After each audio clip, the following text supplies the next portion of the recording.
अस्सलाम वालेकुम, मैं हूं शाहजेब खानजादा। इस वक्त मरियम नवाज की सरबराही में नून लीग का वफ्द मौलाना फजलुर रहमान से मुलाकात कर रहा है। कल की पीपल्स पार्टी के फैसले के बाद ये अहम मुलाकात है। अब से थोड़ी देर में मीडिया से गुफ्तगू की जाएगी, वो भी हम आपके सामने रखेंगे। मगर हुकूमत ने आज बड़ा फैसला किया है कि साबिक वजीर आजम नवाज शरीफ के पासपोर्ट की मुद्दत खत्म होने के बाद उसे मनसूख कर देंगे। साबिक वजीर आजम नवाज शरीफ के पासपोर्ट की मुद्दत 16 फरवरी को खत्म हो रही है। जुमे को आपको खबर देना चाहता हूं कि 16 फरवरी को नवाज शरीफ का पासपोर्ट कैंसिल कर देंगे। जब उनका पासपोर्ट खत्म होगा, एक्सपायर हो जाएगा, वो इलीगल इमिग्रेंट हो जाएंगे। तो फिर इमिग्रेशन कवानीन के मुताबिक इलीगल इमिग्रेंट ये इंग्लैंड है, जहां पे हर इलीगल इमिग्रेंट को वापस जाना पड़ेगा एक्सेप्ट फॉर वन, जिसने जो असाइलम सीकर हो।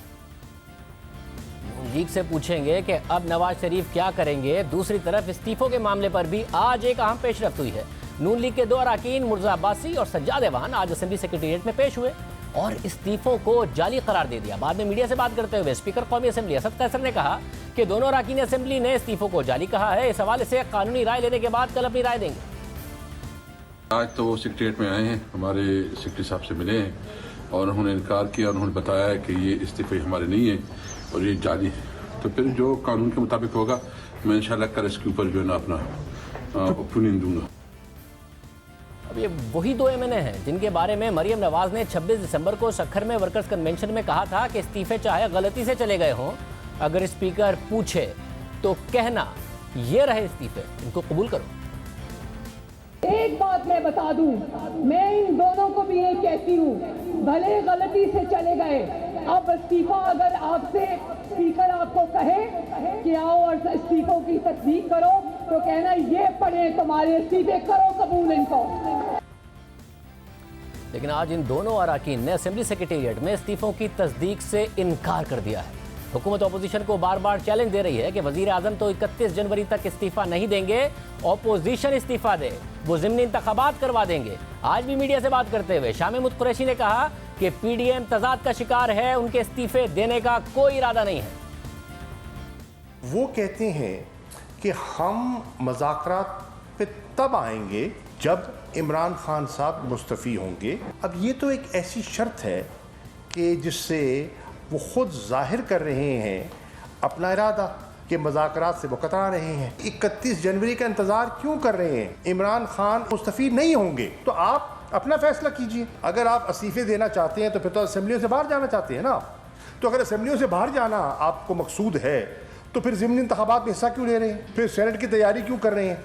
ये तजादात हैं। इस्तीफे देने का इनका कोई इरादा नहीं है। तो पीडीएम के 2 बुनियादी नुक्ते थे जिस पे सारी इन्होंने अपनी कैंपेन बिल्ड की, दर हकीकत कल उसको दफन कर दिया गया। अब सवाल ये है, पीडीएम की क़यादत को तलाश करना चाहिए कि उनके साथ हाथ किसने किए। पीडीएम की क़यादत में नून लीग और मौलाना फजलुर रहमान इस वक्त मुलाकात कर रहे हैं, जो कि तवील हो गई है। अब तक उसे ख़त्म होना था, मीडिया से बात होनी थी, अब तक नहीं हुई है। इसके अलावा आज इस्लामाबाद में तकरीब से खिताब करते हुए मरियम नवाज ने कल ख्वाजा आसिफ की गिरफ्तारी का हवाला देकर अपने हवाले से भी एक बड़ा दावा किया। जब मैं एहसन इकबाल साहब के घर से निकली तो मेरे पीछे आईबी की और एजेंसीज की 4-5 गाड़ियां लग गई। तो इनको लगा कि ये मुझे गिरफ्तार करने आए हैं। तो मेरी सिक्योरिटी ने मुझे कहा कि मरियम बीबी गाड़ियां आसपास मंडला रही हैं, तो शायद ये आपको गिरफ्तार ना करने आए तो रास्ता बदल लें। मैंने कहा रास्ता भी यही होगा, गाड़ी भी यही होगी, करना है तो करो गिरफ्तार। मरियम नवाज को करो गिरफ्तार, ख्वाजा आसिफ को करो गिरफ्तार। अवाम को ये पता चले कि ये डरपोक आजम की टांगे कांप रही हैं। अवाम को पता चले कि जब मरियम नवाज बोलती है तो ये हुकूमती ऐवान लरस जाते हैं। उसकी वजह यह है कि मरियम नवाज जब बोलती है, मरियम नवाज की आवाज में पाकिस्तान की अवाम बोलती है। अब नवाज शरीफ क्या करेंगे, अब पीडीएम क्या करेगी, आज के इजलास में क्या फैसले हुए, इस सब पर बात करने के लिए हमने राना सनाउल्लाह साहब को दावत दी थी। उन्हें हमें प्रोग्राम में ज्वाइन करना था, मगर अभी इजलास जारी है। जैसे इजलास ख़त्म होता है और हमें ज्वाइन करते हैं तो हम उनसे ये सारे के सारे सवालात पूछेंगे। इस वक्त एक ब्रेक लेते हैं और ब्रेक के बाद हम आपको एक अहम इंटरव्यू दिखाएंगे। एक ऐसी गलती जो एक बयान की वजह से हुई, मुल्क को नुकसान हुआ और उसके बाद वज़ीर आज़म ने गलती तस्लीम की, अदालत के सामने हुकूमत ने गलती तस्लीम की। मगर जिस मुतल्लिका वज़ीर का यह बयान था, क्या वो भी अपनी गलती तस्लीम करेंगे? उन वज़ीर से पूछेंगे एक ब्रेक के बाद।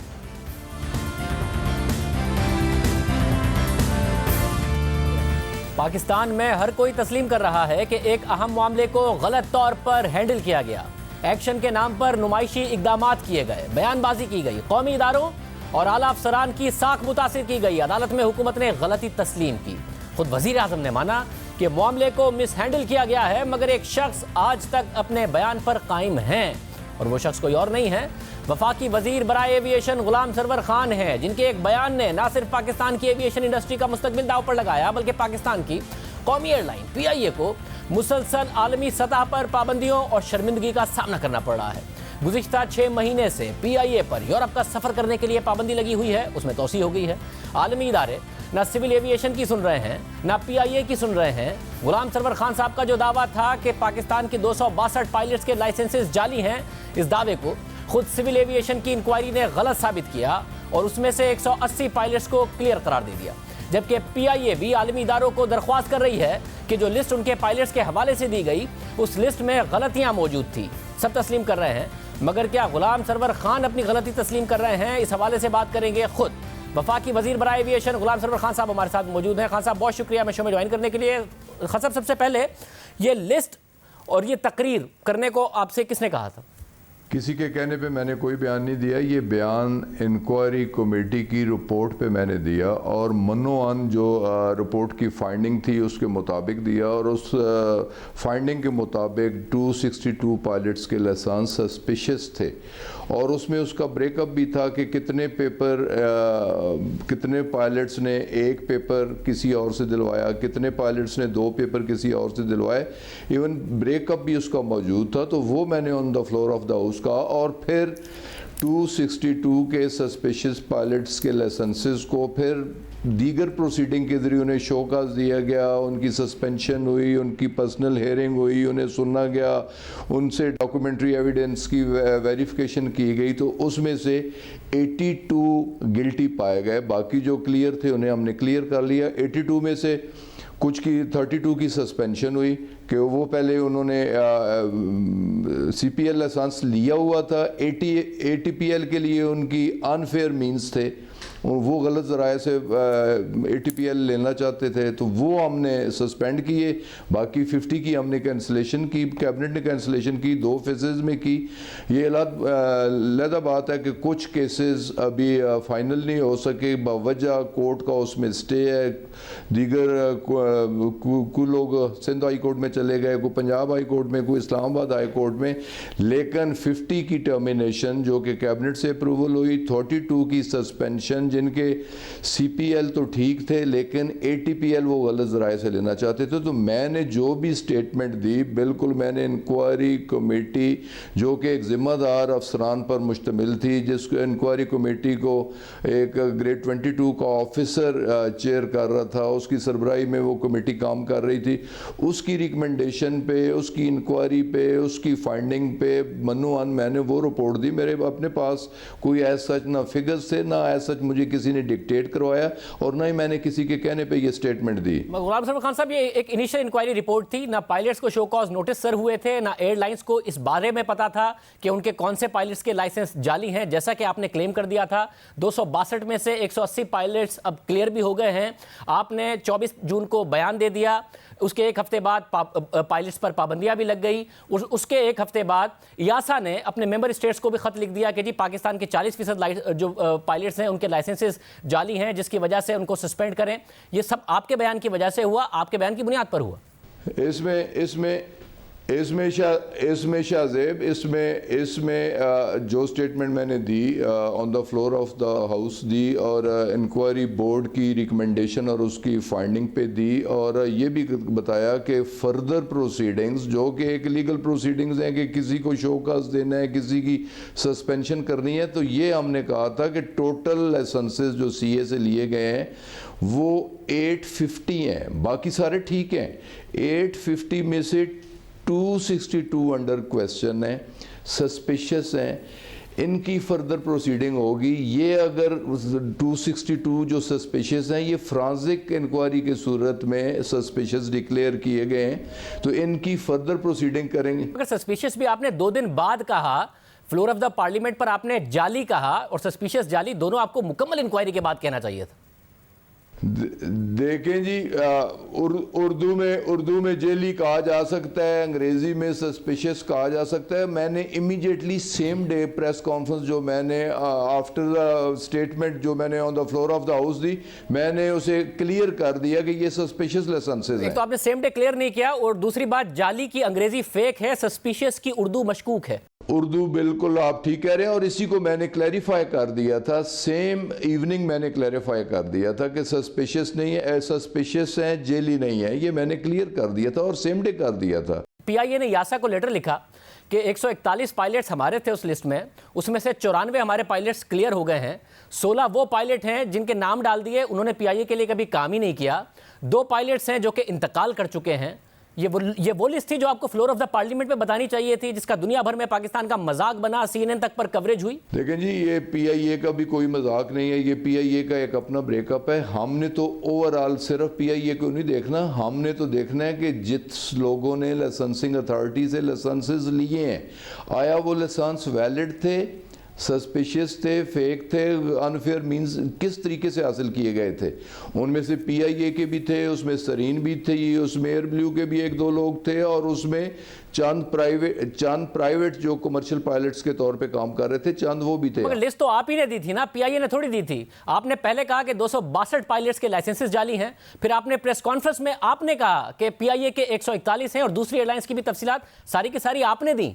बिल्कुल, मैं आज भी स्टैंड कर रहा हूं, बिल्कुल।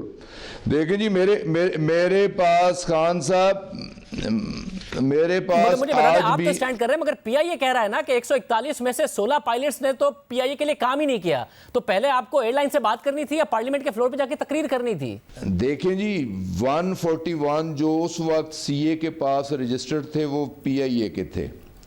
मैं आज भी उसे रिपीट कर रहा हूं कि 141 की फिगर्स इंक्वायरी बोर्ड ने दी कि 141 पीआईए से थे, 9 एयर ब्लू से थे, 10 एयर सरीन से थे, और 102 अदर्स थे।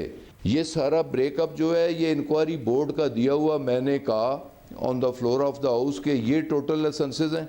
वैसे मगर इसमें होना क्या चाहिए था? इंक्वायरी बोर्ड ने आपको एक रिपोर्ट दी है, तो पायलट्स को पहले शो कॉज करते, एयरलाइन से बात करते, या फ्लोर ऑफ द पार्लियामेंट में आपको तकरीर करनी चाहिए थी? क्योंकि 141 में से तो पीआईए के ज्यादातर क्लियर हो गए, 16 ने काम ही नहीं किया था पीआईए पर, 94 क्लियर हो गए, 2 इंतकाल कर गए। देखें, एक चीज को तो शाहजेब आपको तो अप्रिशिएट करना चाहिए कि किसी ने इनिशिएटिव तो लिया है, किसी ने तो सच कहा है, किसी ने अंडर दी कारपेट चीज़ों को डालने की कोशिश तो नहीं की। हमने तो बबांगे दोल on the floor of the house खड़े होके कहा है कि हमारे पायलट्स के लाइसेंसेस ठीक नहीं है, मशकूक हैं।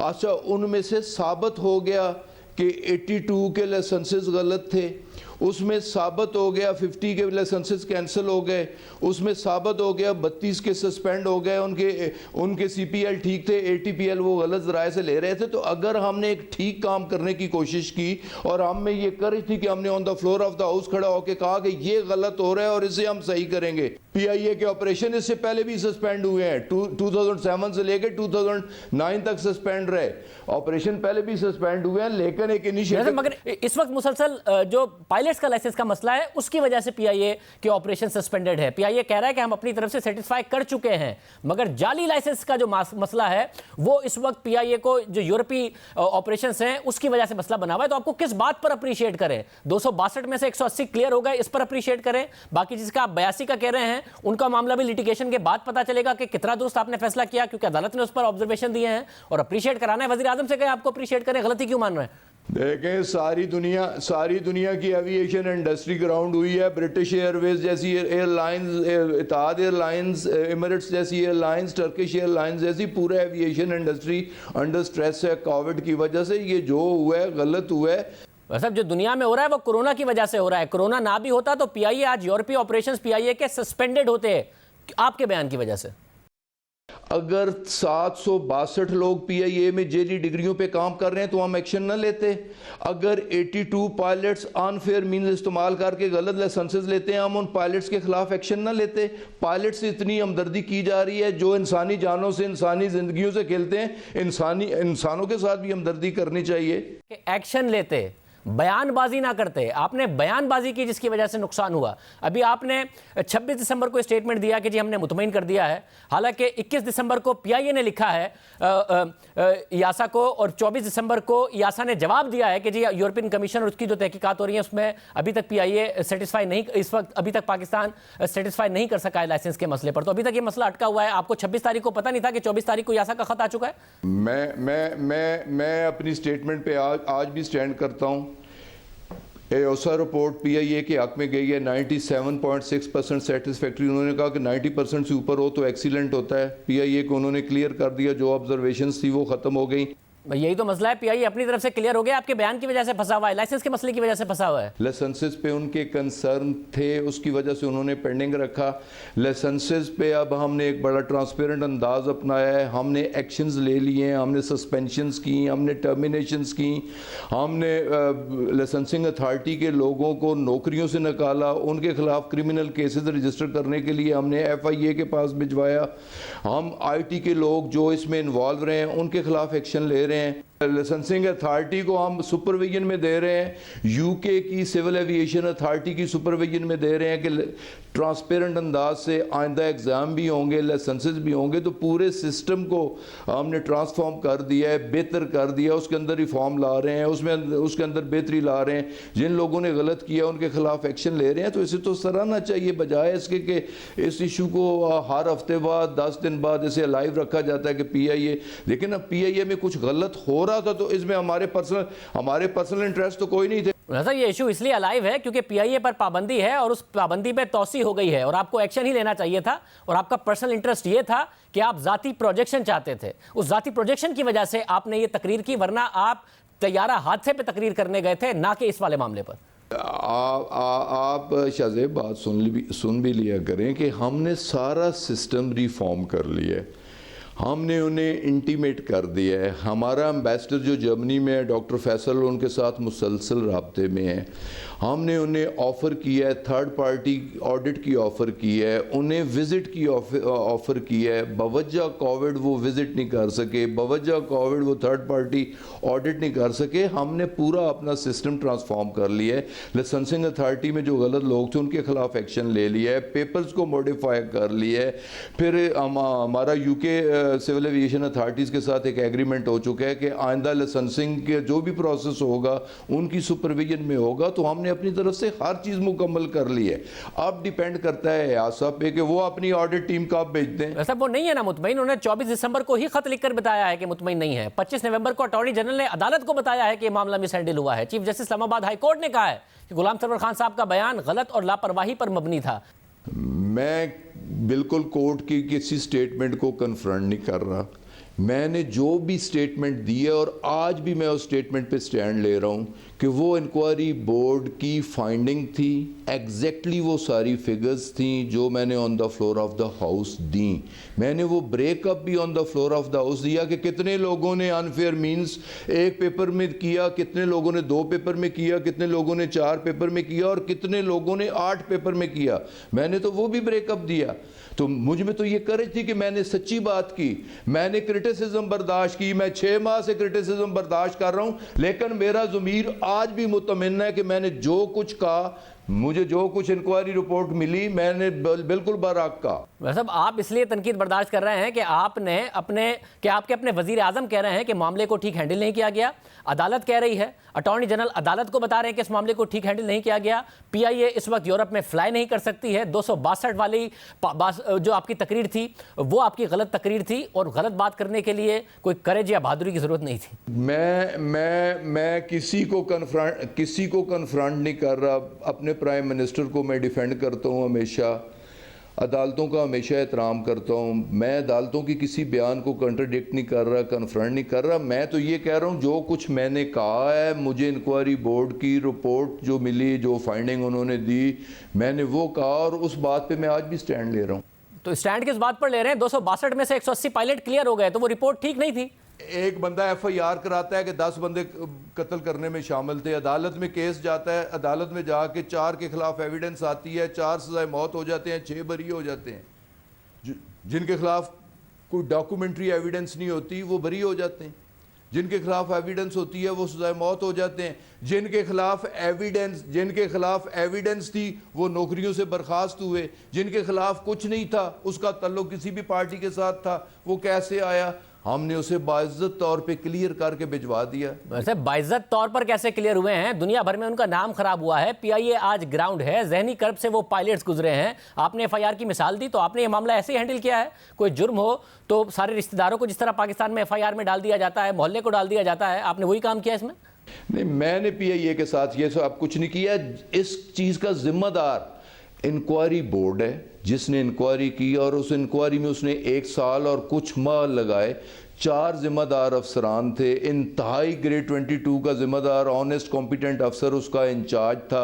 उन्होंने इतनी मेहनत की, उनकी उस मेहनत को आप इस तरीके से ब्लेम ना करें, और उनकी जो फाइंडिंग थी उस फाइंडिंग पे हमने एक्शन लिया। कैसे ब्लेम ना करें? 262 में से 180 पायलट क्लियर हुए हैं, बाकी का मामला लिटिगेशन में जाएगा, तो कैसी मेहनत थी पता नहीं चल गई? 262 में से अगर 82 गलत लाइसेंसेस साबित हो जाते हैं, 30% साबित हो जाते हैं, उनके खिलाफ एक्शन हो जाता है, इससे तो आपको मीडिया को सराहना चाहिए, आपको सराहना चाहिए। जो क्लियर थे उन्हें हमने क्लियर कर लिया, जो गिल्टी थे उनके खिलाफ हमने एक्शन ले लिया। मतलब तो आपको उस सूरत में सराहा जाता कि इस इंक्वायरी रिपोर्ट को मुकम्मल करके फिर आप कुछ चीज अनाउंस करते हैं। आपने पहले तकरीर कर दी और इस रिपोर्ट में लिखा हुआ था कि जाकर तकरीर कर दें, ये बिल्कुल फाइनल रिपोर्ट है। क्या ये ऑफिसर्स ने लिखा था? देखें, मुझे किसी के कहने की ज़रूरत नहीं है। एक गलत हो रहा है और उस गलत करने वाले के खिलाफ हमने एक्शन लेना है। अगर हम on the floor of the house ना बताएं तो कहाँ बताएं? लोगों ने मुंतखब किसके लिए किया है कि गलत चीज़ों को ठीक करना है और ठीक करके बताना भी है। नहीं, गुलाम सरवर खान साहब, उस दिन आपकी जो तकरीर थी वो तैयारा हादसे पर थी और उस पर आपने कौम को बताना था। जाली पायलट के लाइसेंसेस के मामले की तकरीर नहीं थी, ये आपने खुद ने की उस दिन। देखें, इससे पहले कभी शाहजेब वक्त पे रिपोर्ट पब्लिश हुई, वक्त पे रिपोर्ट पब्लिक की गई, वक्त पे आके तस्लीम की गई गलती on the floor of the house. मैंने तो 1 माह का वादा किया, 1 माह के अंदर provisional report on the floor of the house दी। ये क्या है आपकी हुकूमत में? एक के बाद एक क्राइसिस आता है और आप क्रेडिट इस बात पे लेते हैं कि जी हमने रिपोर्ट पब्लिक की है, तो बाकी 180 पायलट से फिर आप माफी मांगते हैं जिनके नाम आपने जारी कर दिए थे और जो इतने जहनी कर्ब से गुजरे अपने खानदानों के साथ। इसमें माफी की कौन सी बात? मेरा उनके साथ कोई पर्सनल नहीं था। जो क्लियर होता गया, ए था, बी था, सी था, डी था, किस दौर का था, किसके साथ एफिलिएटेड था, किस तरीके से आया था, हमने तो आंखें बंद करके जो क्लियर था वो क्लियर है, उसे क्लियर कर दिए। वैसे आंखें बंद करके आपने तकरीर कर दी थी ना, उन्हें शो कॉज नोटिस जारी किए थे ना, एयरलाइन से बात की थी, और उसके बाद वो 180 पायलट क्लियर हो गए हैं, मगर माफी आप नहीं मांगेंगे? देखें, अगर सस्पिशियस एक इंक्वायरी बोर्ड में उन्हें मशकूक जाहिर किया गया तो उनकी इंक्वायरी करना हमारी जिम्मेदारी थी, और इंक्वायरी के बाद जो सुरखरू हुआ, जो क्लियर हुआ, उसे क्लियर करना भी हमारी जिम्मेदारी थी। इंक्वायरी करना आपकी जिम्मेदारी थी, जो सुरखरू हुआ उसे क्लियर करना आपकी जिम्मेदारी थी, जो सुरखरू नहीं हुआ उसे मुजरिम साबित करना आपकी जिम्मेदारी थी, मगर इंक्वायरी मुकम्मल होने से पहले तकरीर करना आपकी जिम्मेदारी नहीं थी जो आपने कर दी। उनके नाम जारी करना आपकी जिम्मेदारी नहीं थी जो आपने कर दी। दुनिया भर में क्या हुआ? वज़ीर आज़म गलती मान रहे हैं। जिनके लाइसेंसेस मशकूक थे और इंक्वायरी बोर्ड कहता है कि लाइसेंसेस 262 के मशकूक हैं, तो कौन सी क़यामत आ गई अगर उनके नाम आ गए? अगर वो क्लियर हो गए तो क्लियर है, नेक नामी हो गई। ये अच्छी नेक नामी हो गई और 6 महीने की नाकामी हो गई। पीआईए के यूरोपीय ऑपरेशन सस्पेंडेड हो गए, ग्राउंड हो गई, क्या फ़र्क पड़ गया? इंशाल्लाह 2021 में पीआईए ऑन एयर होगी, एक नए जज्बे के साथ, एक प्रॉपर रिफॉर्म्स के साथ, सही पायलट्स के साथ, सही एयरक्राफ्ट्स के साथ, सही सिविल एविएशन अथॉरिटी के साथ। पहले जो कुछ पीआईए के साथ होता रहा, बस अफसोस के साथ कहना पड़ता है। फिर अगर मैं पूरी बात करूंगा तो कहा जाएगा कि ये पॉलिटिकल गुफ्तगू हो रही है और पिछलों को ब्लेम किया जा रहा है। जो कुछ खिलवाड़ किया गया है पीआईए के साथ, जिस तरह तबाह बर्बाद पाकिस्तान के बाकी इदारों को किया गया है, इसी तरीके से पीआईए को भी तबाह बर्बाद किया गया है। और जिम्मेदारों के खिलाफ बात नहीं होती कि जो इस तबाही और बर्बादी के मुवज्जब थे, जो जिम्मेदार थे। बहुत शुक्रिया गुलाम सरवर खान साहब की गुफ्तगू आपने सुनी। गलती मानने को तैयार नहीं है, वज़ीर आज़म मान रहे हैं, अदालत में हुकूमत मान रही है, गुलाम सरवर खान साहब नहीं मान रहे हैं। प्रोग्राम में शामिल करते हैं। पाकिस्तान में कोरोना वायरस से होने वाली अमवात की तादाद 10,000 से ज्यादा हो गई है। गुज़िश्ता 24 घंटों में कोरोना से 55 अमवात हुई। मस्बत केसेस की शरह 5.8% रही। दूसरी तरफ वैक्सीन की खरीदारी के हवाले से आज एक अहम फैसला किया गया है। वफाकी वजीर असद उमर की सदारत में काबीना कमेटी का खुसूसी इजलास हुआ, जिसमें वैक्सीन की मजमूई सूरत हाल का जायजा लिया गया और बरवक्त दस्तयाबी यकीनी बनाने के लिए चीनी कंपनी से कोरोना वैक्सीन की बुकिंग का फैसला किया गया। और हुकूमत 2021 की पहली तिमाही में तमाम फ्रंट लाइन हेल्थ वर्कर्स को कोरोना वैक्सीन मुफ्त फराहम करेगी। ये एक मजबूत खबर है। आप एहतियात कीजिए, मास्क पहनिए, कोरोना से महफूज रहिए। इजाज़त दीजिए, अल्लाह हाफ़िज़।